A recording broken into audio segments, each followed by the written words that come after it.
Kasa heroin chale. Kasa heroin. Ani mo kahai tar yama mani. Kara kumthara kayong ni. Ai sina ching karo gan la mi kara kumthara tawre.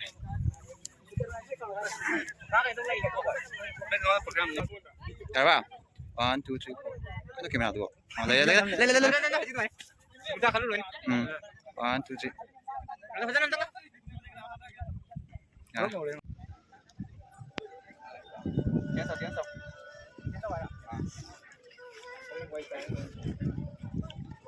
Ay dum din sa ano. Dai mali. Ti ba ngoma. Miyang kala eh.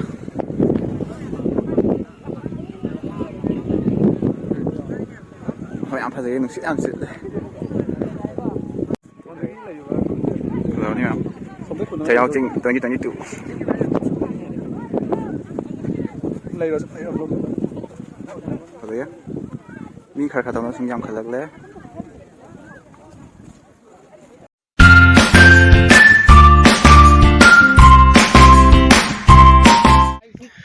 Hi everyone. Mayam puno mo agi channel da amuka hanna taram nong chali. Mayam ngasi se khoi chayaw bagi taraga mangani kon ba hai tare chayaw ching. Mayam su dung yung bio sort tape tape hole. Ni ne kwai tawa. Chayaw ching kwai tawa ni ne. Kya rak la ga chayaw ching sia. Hare siro a. Ai yum pan ba ding ngasi na han ba ni. Oh. Ipam da di khajare ipono. Puban ka roi ba si. Wai bu sa tin jang hata pa use. Chol chol. Ai na pa ke. Mayam video sa lo fa yung bio ai adum hapchar ki mate. Sor ko khajare. Ra de ki sor. Kai lam ni ne. Ai ro. Yum pan na uthar bon da. Jum pam na khorgan ni ne. Mayam mafam di yam phajai. Phajabani.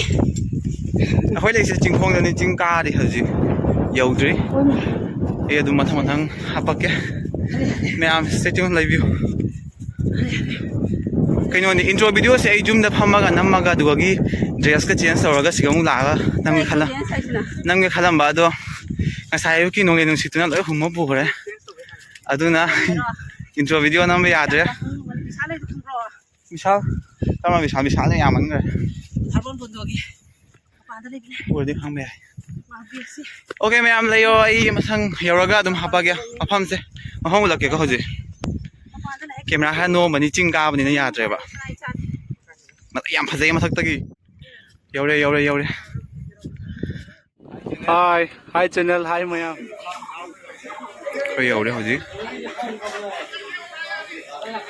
mi hanak se mi yam ngani ba ko hanong si sikhi baduna mi se khale line leng na dre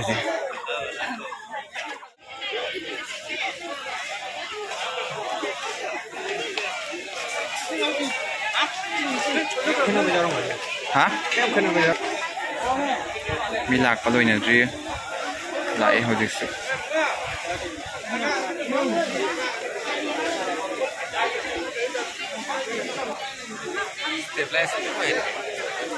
hả?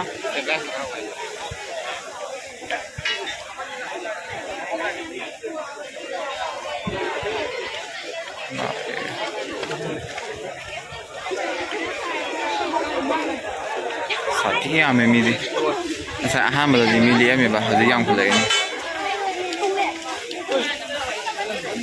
Kirimi nang gore to kote bi kote.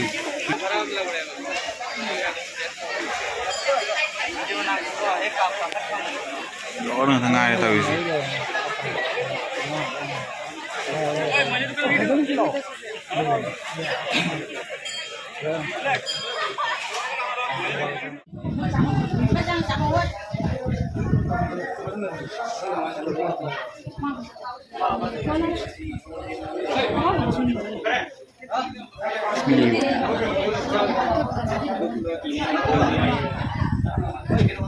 Kenapa tadi masih nyala?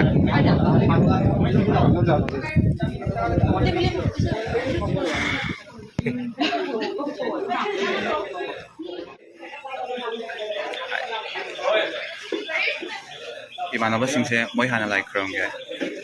Ai kon nang dai yo.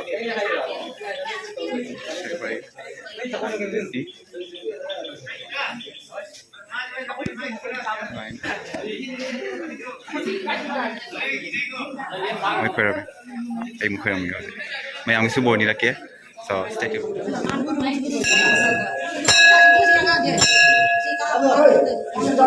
มันจะไงกว่า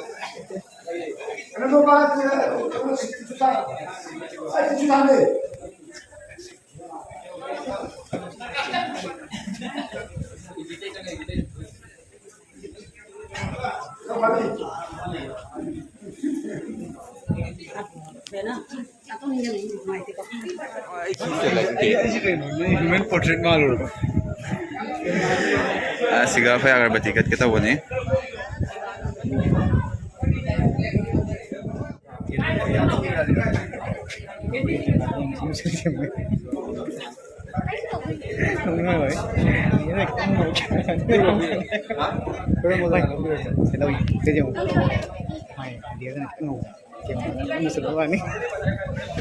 kanang sina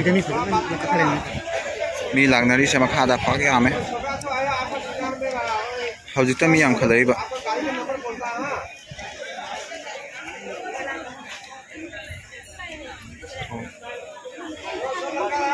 yang khalai sina khoi mandir sani manung gi mafam gi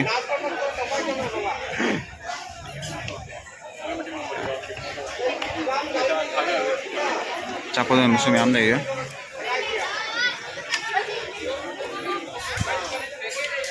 round nama koy sa de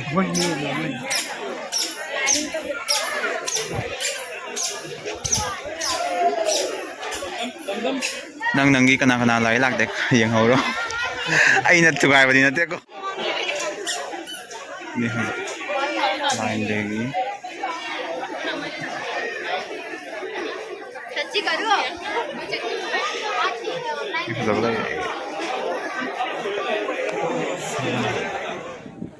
Fadai nungsa khar sa dore tu na mayam khar ngan thore se miyam khalai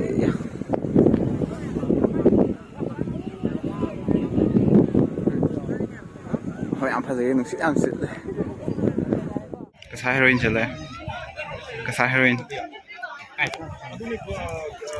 ani mo ga hai tor yama mani kasa le sabi phadabi ngatan kuira pedane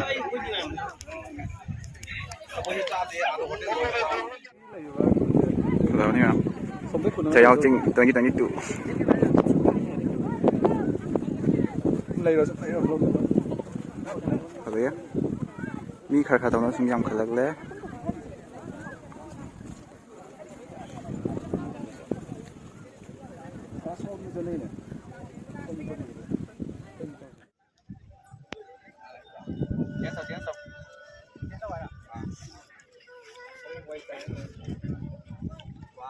ai đừng đến nền tảng nó đây mà đi đi vào ngoma mi yam khalai makha yam phadai ye makha de nungsi sit le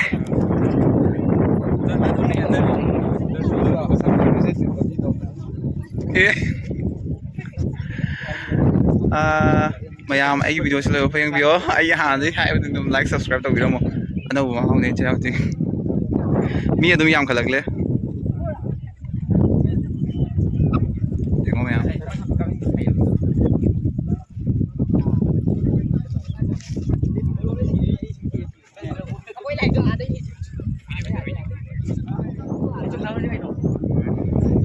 khơi lại đó khơi yum á lên hồ đấy khơi yum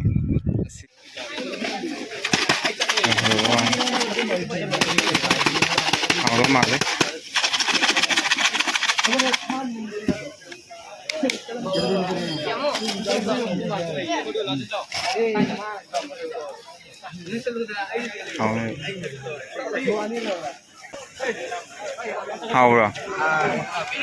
hào rồi cái hai niệm quá nói thà bal đi kabel tahun tadi bu không mau đi cầm thắng rồi gì thôi hey Marshall Rosen singa ok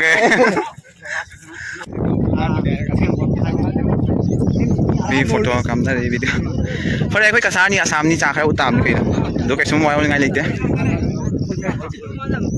เฮ้ยยาวอีกนิดนึง คนขึ้นมาใครจำไหมกันสิไม่เอา 关键到我金嘎不才了，这双手两千 T，两千 T，那公忙我再下个他多，们忙没忙啥么？还有这个，按 subscribe 到video mu，按 like 到video mu，搞不起来了，俺记得，这是那不到俺动的吧？王爷苦昂兄弟，不帮那干那的，拉就是了是了，哎呀。ทำได้เลยทำได้เลยส่วนใส่เลยใส่อะไรอยู่นะเลยก็วัน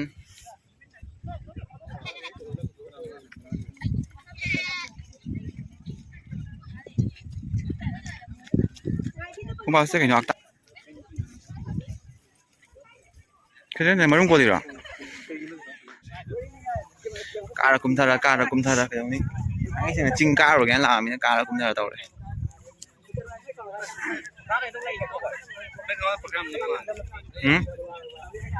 ตัวนี้ถ้าจริงๆถ้าเราต้องมีการใช้ต้องเราเลยก็ใช่เลยเหรอมาแล้วใช่ป่ะ one two three four ไม่ต้องเก็บมาตัวเลยเลย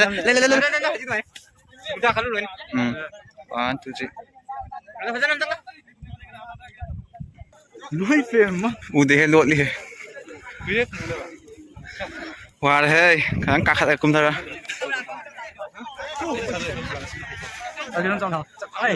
มีอะไรไหมเวลาน้ำไม่อ้ำใช่ Hello YouTuber จะใส่ปะข้างหลังนี่ยาไหมกันแล้วนี่มีอะไรเนาะ ลากไปได้ทันตอนนี้ เจ้าเป็นไงบรอถ้าใครมึงก็จะไงตัว เมื่อจะกระสุนตรงไหนกระสุนตรงไหน ยามไงไปสนใจยามไงตัวสนใจโอเคยามเพลมีหัวจีหลักเจ้าจะไงตัวกันไงบรอยามเซเลบริตี้สาว kay haning mahawi na kayo no Kapan ka noy? kapag kan ay dito na mamang thang dumi horen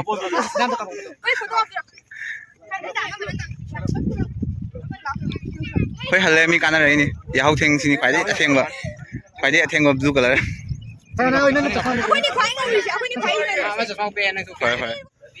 yam hale ngan han bana khara khara hai ta yam se le hore khoi hal le mayam ai video se nungai ne su khale chahi yamu talak pa chayau jing umang lai khramani so mayam keep watching subscribe to view anoba music viewers sing like to view share to view bye bye